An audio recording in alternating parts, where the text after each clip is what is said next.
हिरण्यकश्यप ने जब ये जान लिया कि मेरे परम विरोधी परम शत्रु भगवान विष्णु का ये भक्त बन गया है, तो मार देने का निश्चय किया।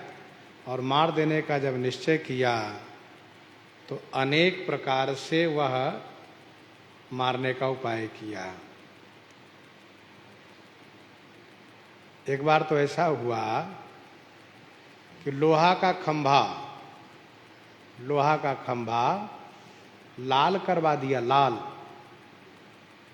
और सेवकों को आदेश किया कि इसी से इसको बांध दो प्रहलाद को।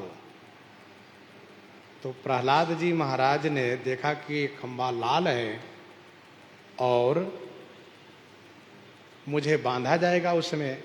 तो चूंकि ये सब में भगवान को देख रहे हैं, तो देखा क्या उस खंभे में एक चींटी चल रही है, बड़े आराम से रेंगती हुई जा रही ऊपर की ओर। तब श्री प्रहलाद जी को लगा कि अरे मैं झूठे सोच रहा हूं कि लाल खंभा है, ये तो मेरे स्वामी है। और फिर मेरे स्वामी, मेरे प्रभु, मेरे नाथ, ऐसा कहते हुए प्रहलाद जी स्वयं दौड़ करके जाकर उसे लिपट गए। लोगों ने कहा क्या बात है भाई, खंभा लाल नहीं, लाल है क्यों, जला क्यों नहीं रहा है? एकदम से लाल है वो, थोड़ा पानी का छींटा पड़े तो समझ लो पता चल जा रहा है, कोई छू नहीं सकता डर के मारे। लेकिन प्रहलाद जी ठाकुर जी समझ करके उनको लिपटे हुए हैं। हिरण्यकश्यप ने एक बार क्या किया, श्री प्रहलाद जी को अंधेरे कोठली में बंद करा दिया, जहां पर कोई रोशनी ना आ सकती हो, पूरा अंधेरा, और कोई खाना पीना नहीं देगा, उसी में मर जाएगा ये, इसलिए बंद कर दिया हिरण्यकश्यप श्री प्रहलाद जी को। तो श्री प्रहलाद जी बड़े मगन हो गए, अच्छा हुआ अब यहाँ भगवान को स्मरण करूंगा। अब उधर ठाकुर जी को श्री जी ने जब प्रसाद पाने के लिए आग्रह किया तो ठाकुर जी ने एकदम से मना कर दिया और अनमने से दिखाई देने लगे।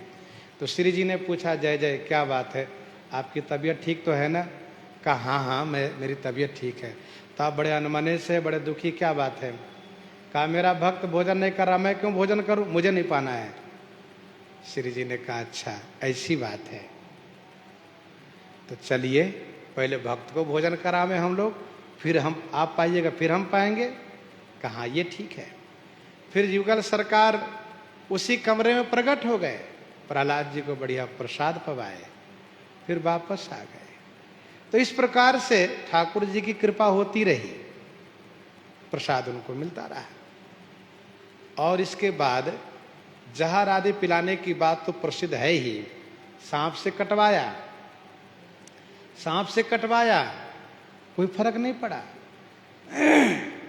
मतवाला हाथी को भेजा कुचलने के लिए, तो हाथी ने क्या किया, श्री प्रहलाद जी को उठाकर अपने मस्तक पर रख लिया, बैठा लिया, और अपना सूंड उनको घुमाने लगे, पुचकारने दुलारने लगे। सिंह को छोड़ा गया खाने के लिए। सिंह श्री प्रहलाद जी के सामने बड़े प्रेम से बैठ गया और उनके ऊपर लौटने लगा और अपनी पूंछ हिलाने लगा, जैसे पालतू कुत्ता पूंछ हिलाता हो, वैसे ही सिंह अपनी पूंछ हिलाने लगा। हिरण्यकश्यप दंग रह गया, अरे ये तो बड़ा गजब है, ये बताओ बब्बर शेर है, ये किसी को छोड़ता नहीं है, इसके सामने इसके कुछ नहीं चल रहा है, ये पूंछ हिला रहा धीरे धीरे। तो न हाथी का चला न सिंह का चला। इसकी बहन थी हिरण्यकश्यप की बहन होलिका, उसने कहा मुझे वरदान है, अग्नि मुझे नहीं जला सकती है, भैया अग्नि की व्यवस्था करो, इसको लेकर मैं अग्नि में बैठ जाऊं। कहा ठीक है। 2-4 कुंटल नहीं, हजारों टन लकड़ी इकट्ठा करवा दिया हिरण्यकश्यप, और होलिका के लिए सारी व्यवस्था करा दिया, और होलिका उसे गोदी में लेकर के बैठ गई। आग लगा दिए गए। अब आग लगा दिए गए तो अग्नि जलने लगी। अब जलने लगी तो हुआ क्या, होलिका जलने लगी। वो बेचारी चिल्लाई और चिल्ला करके जल के भस्म हो गई। और श्री प्रहलाद जी वहीं बैठे हैं पद्मासन लगा करके, और बढ़िया भगवान का नाम संकीर्तन कर रहे हैं। हिरण्यकश्यप ने पूछा, क्यों तुमको अग्नि नहीं जलाती है?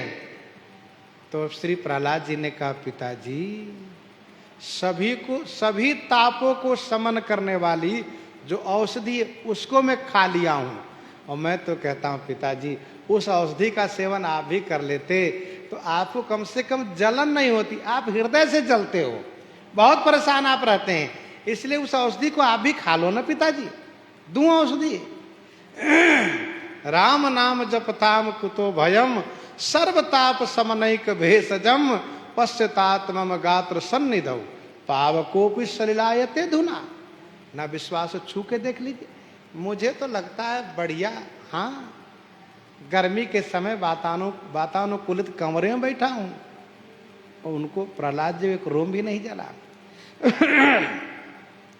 इस प्रकार से हिरण्यकश्यप ने कोई कसर नहीं रखा। संडामर्क से कहा,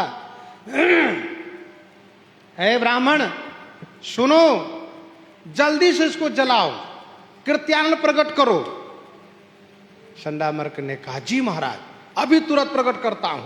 उसने कृत्यान्न प्रकट किया और परिणाम क्या हुआ, प्रहलाद जी को न जला करके उन्हीं दोनों गुरु जी को मार डाला।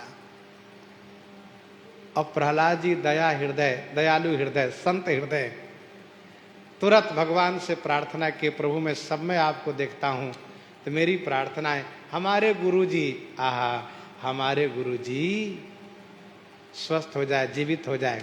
ठाकुर जी कृपा के दोनों जीवित हो गए। इस प्रकार से उनको जीवित किया।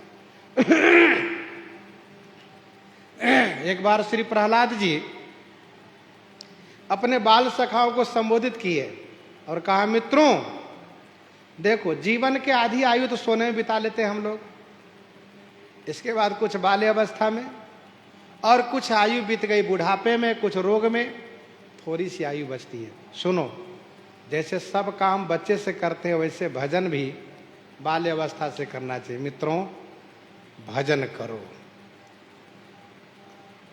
तो सबको बड़ा अच्छा लगा। कहाँ एक दिन एक विद्यार्थी ने कहा, ये बताइए गुरुजी जो पढ़ाते आपको, हमको पढ़ाते हैं, आप ये नई नई बात कहाँ से सीख लेते हैं?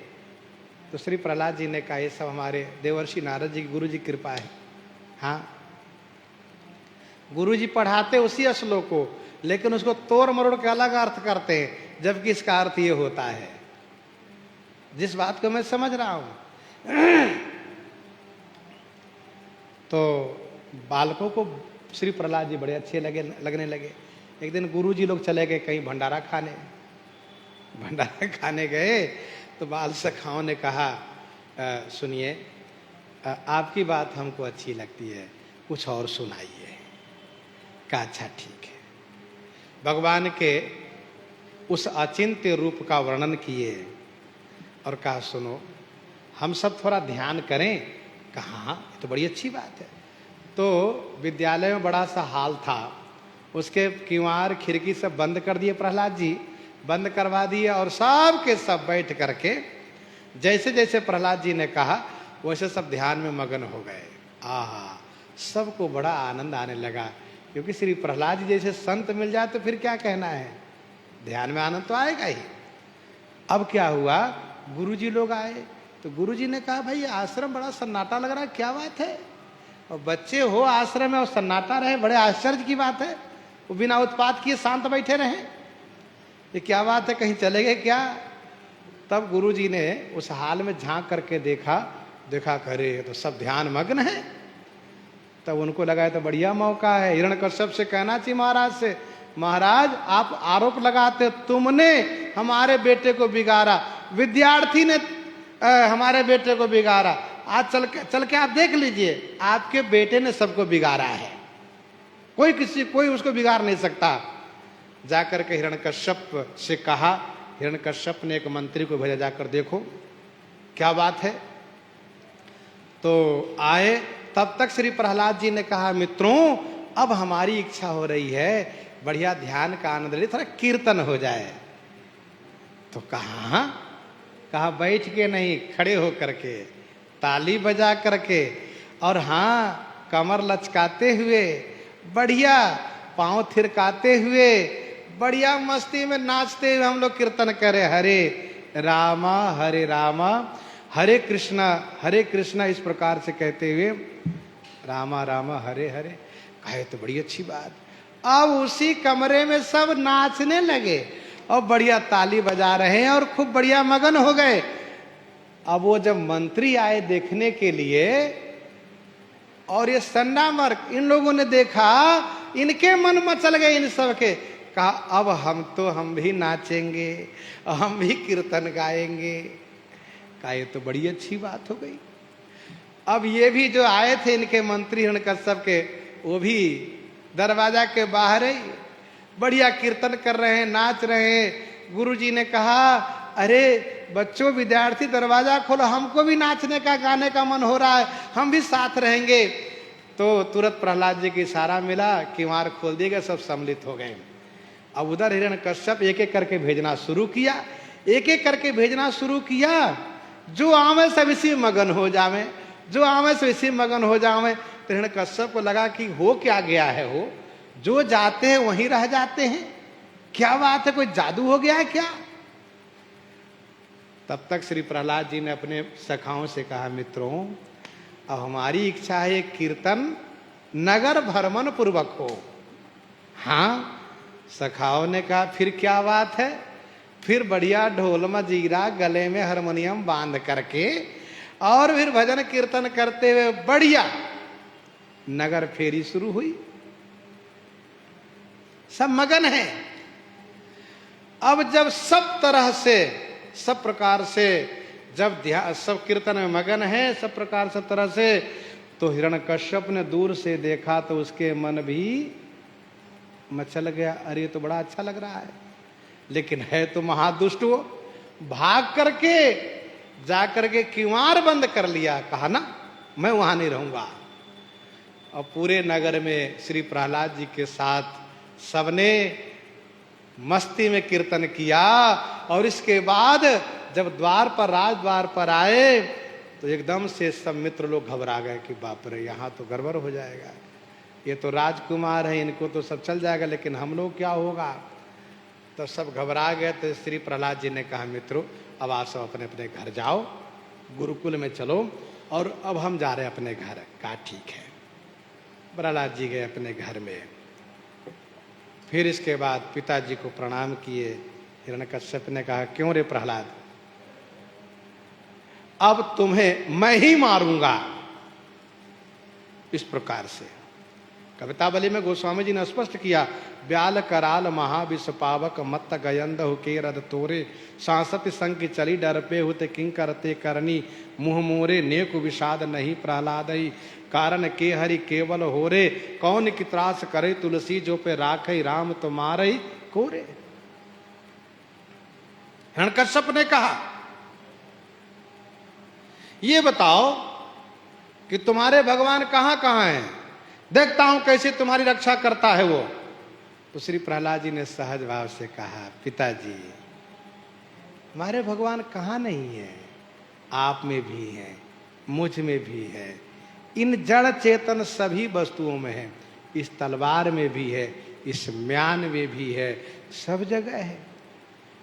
तो हिरण्यकश्यप ने गुस्से में आकर के कहा कि ये बताओ कि इस खंभा में भी है।